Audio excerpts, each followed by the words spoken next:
According to eyewitnesses, the building collapsed late Tuesday afternoon, but luckily, most of the occupants were away at work, resulting in no injuries. Local residents were taken aback by the incident, considering that the building was relatively new. However, the Ghana National Fire Service in Winneba, who responded, conducted a preliminary assessment, revealing that the land where the building was constructed was waterlogged. Over time, the ground beneath the building gradually gave way, leading to its collapse. Assistant Divisional Fire Officer Grade 1, Ebenezer Fifidazi, spoke to Citi News, providing insight into the incident. When we got there has been a collapse of two-story building at that same site. And thankful for us, all the victims in the building escaped unhurt. But our initial assessment at the scene concluded that the site is a waterlogged area. That is one. And then they had built in waterways for a very long time. There were no access routes to the place. But we needed to park our car and walk for about 100 meters to the emergency, where the emergency happened. And it's an eyesore. So we played with the citizens that anytime they are putting up any structure, they are supposed to at least come to fire service for fire permit. We will come to the site, assess the place, whether there is an accessible route to the place, that in case there is an emergency, Ghana National Fire Service can come there and then effect rescue or help the victims on time. When it happened, there was only one person in the building there. She was able to escape unhurt, so there wasn't any casualty in there.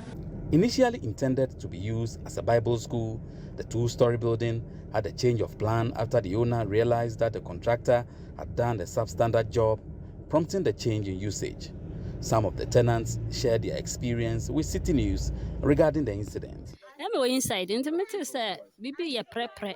I was here. Let me pay some better. To me, pay and Bedina Hannah, me say Pilano, a Gigi. To me, Johanna and Papa named Mammy, we are my friend. I'm so daddy me were how. So I'm in a Bedina Hannah, who's the best at 30 minutes, grand, who I'm sending a goof. Obi any fee, men quan and I'm feet. 4 to 5 na me kwa adwuma na me nua no fra me say omoto say baby a meteno dan na bu de aba no sa na me koduru adwuma na me san fa ka ba hwe say ampa abu te me ba no omoto anu ba ko na me hu na me ka me bi say no say de ote sro no omo de omo pia san na dan no bu nte anka bishop gani ne dia na satan no si no now called the year Bible school. Ana ono we film ntiama antima ambaso. The Ghana National Fire Service urged the residents to desist from building in waterlogged areas. We need to get the qualified people, get the right materials for our building, and I think these things will not be happening. We are in the rainy season, and then Ghana National Fire Service is not only there to extinguish fires. Ghana National Fire Service is there to make sure that public places are safe for people to use. That is why when you are putting up a building, you need to come to Ghana National Fire Service for permit.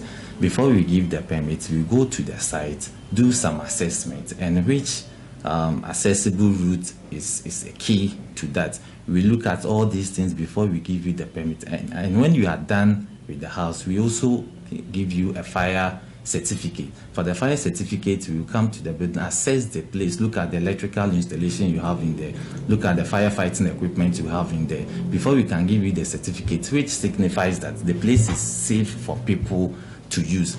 And at times, people do not do all these things. They just put up the building, they rent it out to people, whether it is safe or not, they don't mind, and then people will just live in. So our advice to the public is that before you rent a house, before you use a public apartment, make sure the place has a fire certificate.